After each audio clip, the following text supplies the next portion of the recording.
여러분, 국회의 입법 폭주는 지금 어제 오늘의 일이 아니잖아요. 171석이라는 거대 여당의 의원 수로 그야말로 마구마구 밀어붙입니다. 그때마다 시장에서는요 충격적인 그런 실패가 일어났습니다. 여러분도 알다시피 가장 무리하게 밀어붙인 법 중에는요 임대차 3법이라는 게 있잖아요. 지금 임대차 3법은 시장에서 어떻게 영향을 미치고 있습니까? 시장이 완전히 부서지는 지금 그런 상황을 맞고 있어요. 부동산 가격이 지금 하루를 멀다 하고 폭등하고 있고요. 여기에 대한 대책은 정부는 손을 놓고 있습니다. 오죽했으면 부동산 시장에는 정부가 없다, 이런 표현까지 나왔겠습니까? 그뿐만 아닙니다. 민주당은 탄소 중립 법안도 그냥 마구 밀어붙이고요. 또한 민주당의 표에 유리하다고 생각을 하면 그 어떤 법도 야당의 이야기를 전혀 안 들어줘요. 그냥 마구 밀어붙이는 겁니다. 이번에는 여러분, 진짜 말도 많고 탈도 많은 언론중재법 개정안, 이것도 말입니다, 지금 마구 밀어붙이고 있습니다. 일단 국회 문화체육관광위원회 전체 회의에서는요 이 법이 통과가 됐습니다. 도종환 문화체육관광위원장이 이 언론중재법 개정안에 찬성하시는 분들은 일어나시라, 이렇게 이야기해서 기립표결에 붙였습니다. 기립표결에. 당연히 더불어민주당이 지금 그야말로 과반수를 확보하고 있으니까 그냥 밀어붙이면 되는 겁니다. 근데 문제는요, 이 법안이 언론징벌법이라고 이야기해요. 언론징벌법. 그만큼 말입니다, 독서 조항이 굉장히 많다는 거예요. 어떤 분들은 언론재갈법이라고도 이야기합니다. 왜냐하면요 바로 이런 것 때문이에요. 허위 조작 보도에 대해서는 최대 5배 징벌적 손해배상을 가능하도록 했습니다. 저도 기자를 한 30년 했잖아요. 5년에서 30년 사이 그 정도 했습니다. 허위 조작 보도에 대해서 손해배상하는 건 저는 당연하다고 생각을 해요. 당연하다고. 그런데 문제는요, 허위 조작을 어떻게 판단하느냐잖아요. 허위 조작을 판단하는 기준이 여러분 굉장히 주관적이에요. 명명백백한 허위 조작 보도에 대해서는 당연히 징벌적 손해배상해야 됩니다. 언론사도 그렇게 해야 된다고 생각을 해요. 저도 기자를 거의 20년 이상 한 장본인으로서 당연하게 생각합니다. 그렇지만 판단 기준을 어디에 둘 거냐, 여기에 들어가면 여러분 이게 문제가 굉장히 심각해집니다. 굉장히 심각해져요. 게다가 말입니다, 이 허위 조작에 의해서 과실이 났다면 여기에 대한 고의나 과실 책임을 여러분 언론사가 직접 지게 돼 있어요. 아니 죄가 없다는 것을 내가 입증하라 이거예요. 내가 입증하라. 아마 이런 법은 전 세계에 없습니다. 외국에서도요 허위 조작을 주장하는 사람이 입증하게 돼 있지, 이거 기사를 쓴 사람이 허위 조작에 대해서 입증하게 돼 있지는 않습니다. 아마 전 세계에서 언론만을 특정해서 징벌적 배상 제도를 만드는 것은 한국이 세계 유일합니다. 유일해요. 문제는 여러분, 이렇게 5배 최대 징벌적 손해배상을 했을 경우에 언론사가 언론사의 본연의 기능을 다할 수 있을까요? 기사를 내고 해설하고 비판하고 계도하는 거 말입니다. 이게 언론의 기능이거든요.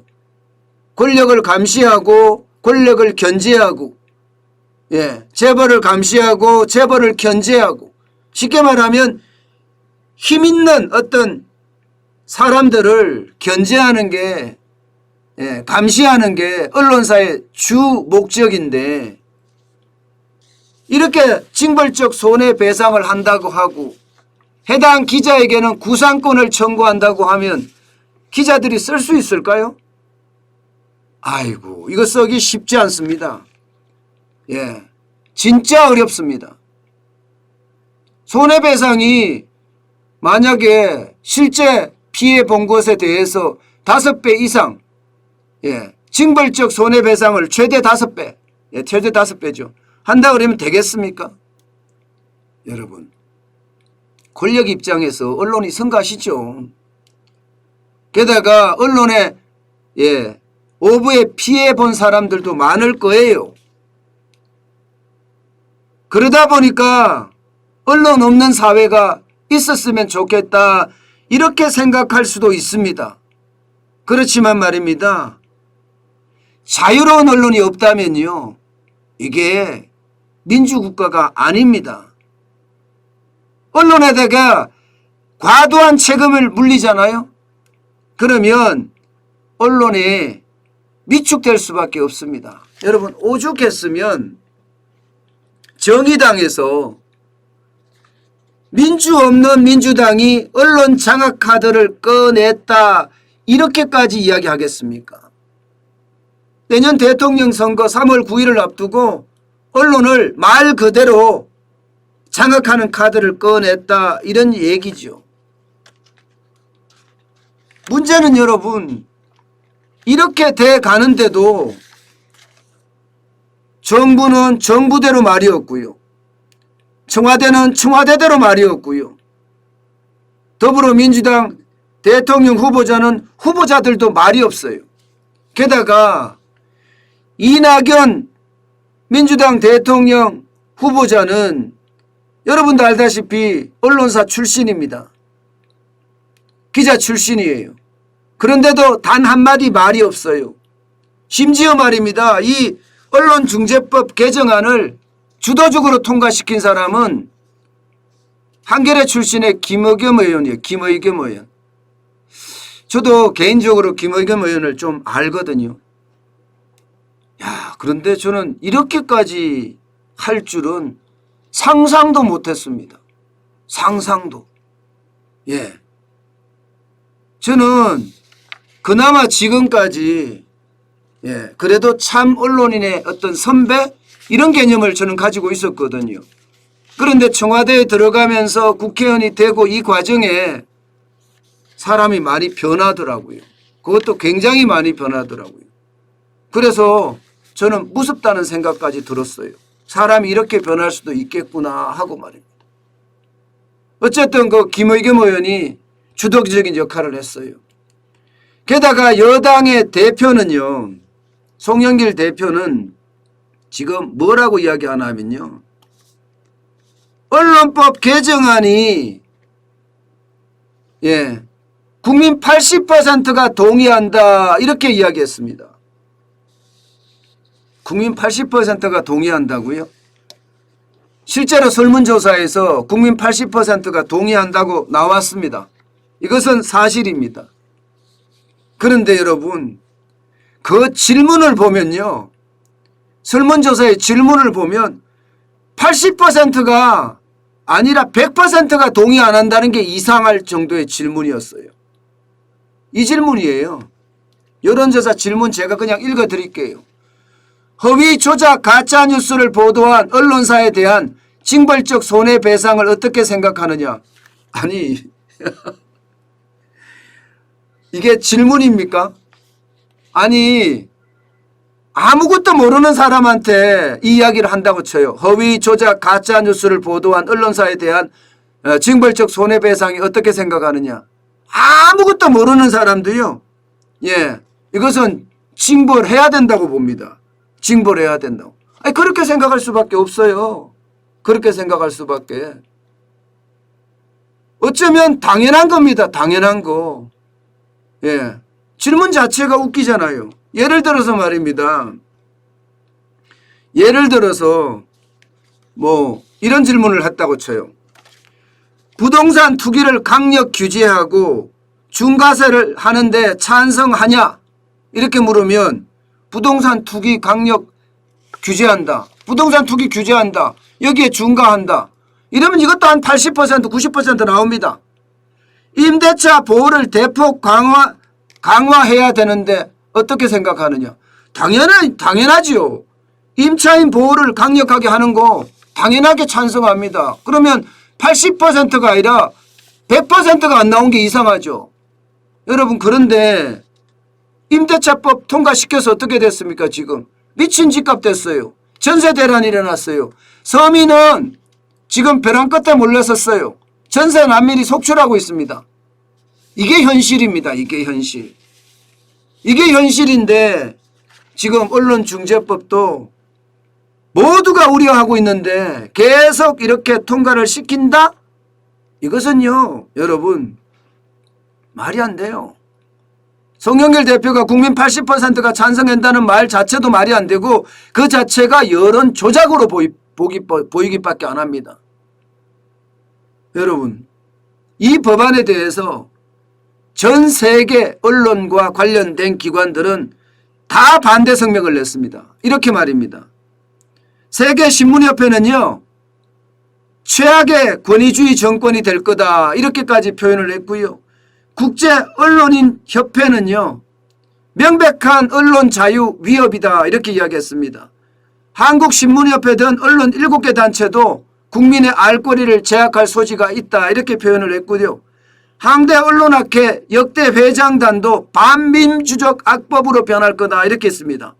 대한변호사협회는 국민의 눈과 귀를 멀게 한다 이렇게 이야기했고요.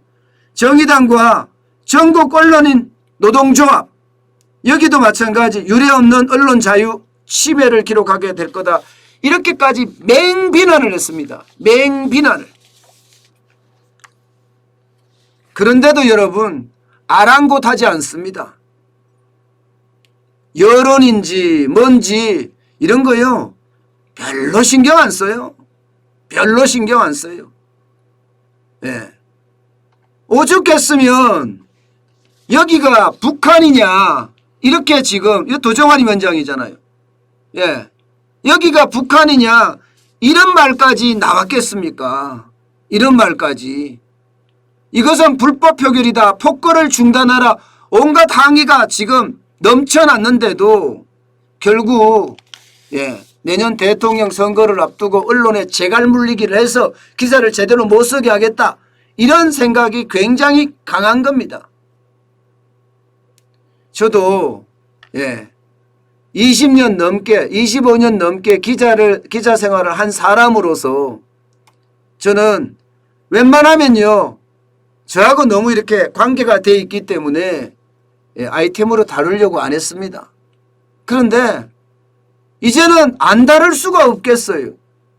그러면 권력은 누가 감시합니까? 돈은 누가 감시합니까? 그냥 권력을 감시하는 사람이 없이 멋대로 하게 놔둔다. 이것은 여러분 독재예요. 독재. 독재란 말은 결국은 뭐예요? 여기가 북한이냐 이런 뜻입니다. 여기가 북한이냐. 오죽했으면 여러분 이런 말이 나왔겠어요. 이런 말이. 왜 지금 청와대고 대통령이고 문화체육관광부고 다 길을 닫고 있죠? 저는 길을 닫고 있는 이유를 잘 모르겠어요. 이들이 이야기를 해야지요. 이런 법안이 나와서 민주주의를 지금 막고 있습니다. 대한민국은 이미 시장 경제가 깨진 데다가 여기에다가 이제 민주주의까지 깨려고 하는 거잖아요. 그런데도 아무 말이 없다는 건 어쩌면 여러분, 어쩌면 우리 국민의 불행일 수도 있습니다. 우리 국민의 불행일 수도. 권력은 늘 감시가 돼야 됩니다. 그래야만 권력이 행포를 부리지 못해요. 여러분, 권력은 양날의 칼날이라고 이야기했잖아요. 그만큼 휘두르면요, 무소불위로 휘둘 수 있다는 거예요. 무소불위로. 지금 그 권력을 무소불위로 휘둘기 위해서 이렇게 언론중재법 개정안을 만드는 것은 아닌가. 예, 다시 한번 생각해 봐야 될 겁니다. 국민의 목소리에 귀를 기울여야죠. 국민의 목소리에 귀를 기울이지 않는다는 건 여러분, 국민의 귀와 눈을 막고 그리고 본인들 뜻대로 하고 싶은 거예요. 본인들 뜻대로.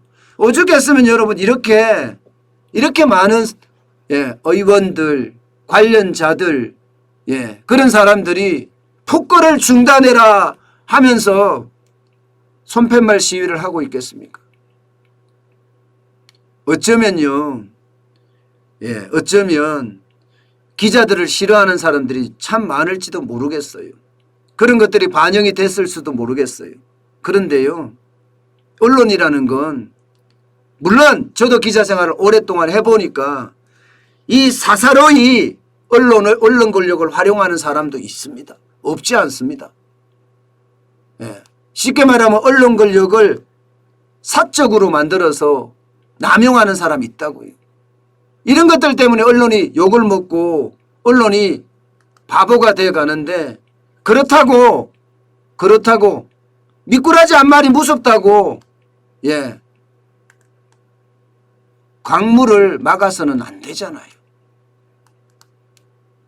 저는요, 무지막지한 이 언론중재법 개정안, 이것은요 결국 우리 국민의 알 권리를 해치고요, 궁극적으로는 자유민주주의를 해치는 것 아니겠느냐, 저는 그렇게 생각을 합니다.